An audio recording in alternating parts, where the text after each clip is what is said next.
What's good, YouTubers and YouTubettes? This is JB Sports, back again with another one. Usually when I drop these videos, I talk about sports. Main sport that I talk about is boxing, but every once in a while, every now and then, I venture out into other sports like the NFL, the NBA, Major League Baseball. But this video is going to be about politics. As word has came out earlier this morning that the 47th president of the United States is Donald J. Trump, who was the 45th president of the United States. And unlike in 2016, he not only won the electoral college, he also is going to win the popular vote. So he has a mandate. The Republicans will have control of the Senate. The House is going to be very, very close. They can go 1 or 2 seats in favor of the Republicans or 1 or 2 seats in favor of the Democrats. But the bottom line, for the next 2 years, Donald Trump will have carte blanche to implement his agenda. Kamala Harris ran, in my opinion, a great campaign. She got in 107 days out of the election, and she did all she can do. Unlike Hillary Clinton back in 2016, she did not abandon any battleground state. Campaigned hard in Michigan, campaigned hard in Wisconsin, campaigned hard in Pennsylvania. She left no stone unturned. But at the end of the day, the Latinos broke hard for Donald J. Trump. The suburban white women, the college-educated white women voted in favor of Donald J. Trump. The young black males voted more for Kamala Harris, but not in the numbers that Kamala Harris needed to become the 47th president of the United States. She did not get the numbers that Joe Biden got as far as black male voters. She did not get the numbers that Barack Obama got back in 2008 and 2012. Her numbers were similar to the numbers that Hillary Clinton got back in 2016. That's why Hillary Clinton did not become the 45th president. But unlike Hillary Clinton, Kamala Harris is not going to even win the popular vote. So this is a devastating loss for the Democratic Party. It's going to have to do some soul searching. I think, in my opinion, they need to start embracing progressive ideas. People like AOC, the people like Bernie Sanders, people with strong progressive ideas. I watch a show on YouTube that's called The Young Turks. A guy by the name of Sink founded that podcast. He ran for president. He had no chance, but he has a lot of great ideas. And I think, in my opinion, that the Democratic Party need to go more toward the left. Quit trying to get in the middle. You're not going to be able to get the center right. You're not going to be able to get the middle. You got to just double down on the progressive. You got a lot of progressives out here that didn't vote. A lot of progressives out here that were upset with the situation that was going on in Gaza and Israel. So they sat out, or maybe some of them even voted for Trump in a protest vote, or maybe voted for Jill Stein. The bottom line is the Democratic Party's got to do some soul searching.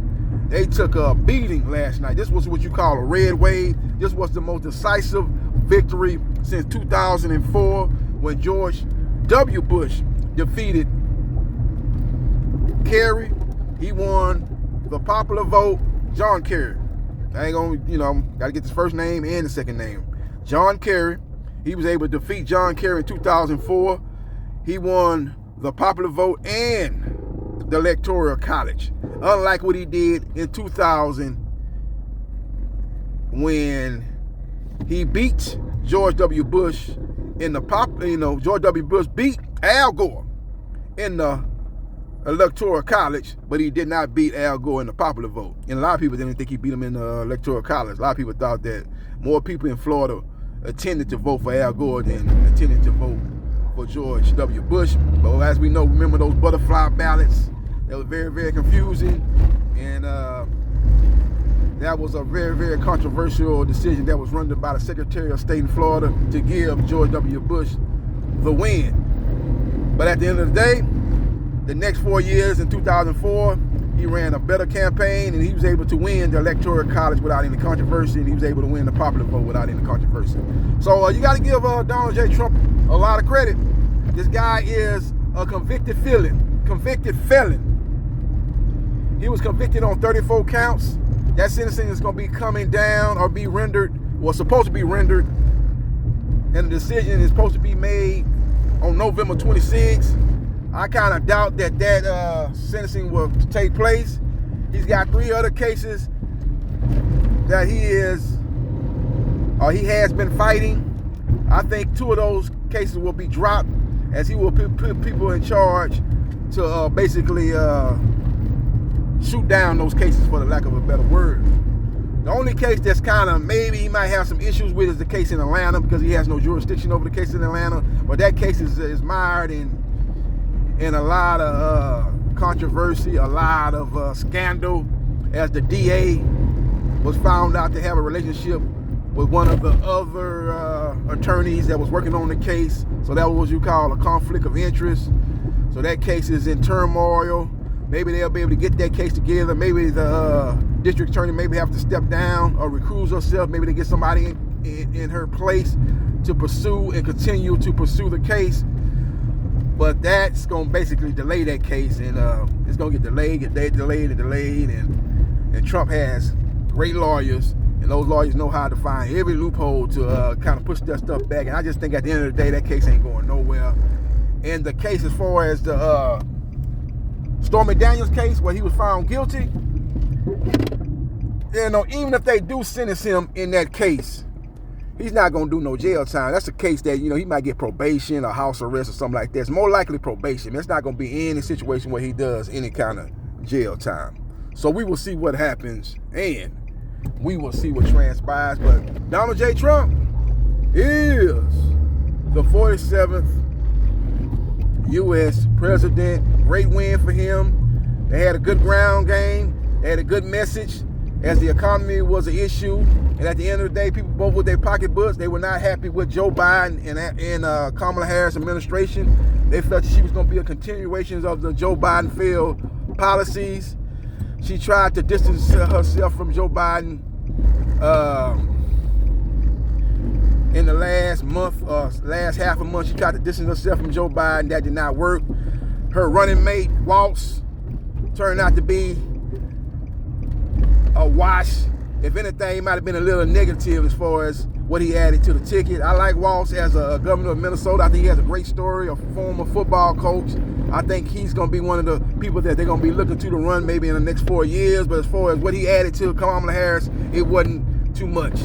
It was a more negative than positive, in my opinion. I think she should have went with a more progressive candidate. Well, if you're going to distance yourself from Joe Biden, you got to bring in a progressive candidate, man. They got a lot of progressive candidates in the House that she could have maybe chose. They got a lot of progressive governors out here that she maybe could have chosen as her running mate. A lot of people going to say that she probably should have chose Shapiro. Shapiro was from Pennsylvania. She ended up losing Pennsylvania to Donald Trump. In 1,000 feet, turn right onto Taylor Crest Road. She was able to, I think she's going to probably end up winning Minnesota, but even Minnesota is not a guaranteed win for her. As that still counting votes in the state of Minnesota, and that's much, much closer than I know her and her team were expecting. So we will see what happens, and we will see what transpires. Follow me on Facebook, JB Sports 3303. Follow me on Twitch at Briscoe Jai 77071. Follow me on TikTok. Turn JB right Sports, onto Taylor Crest New Road, Media. then turn left onto Blaylock Road. And follow me on X, JB Sports 9707. Follow me on my YouTube channels that I have, and which is 2 at JB Sports, the man, the myth, the legend 9656, and at JB Sports, the man, the myth, the legend 8000. And like, share, and subscribe to JB Sports, the man, the myth, the legend, and I holla.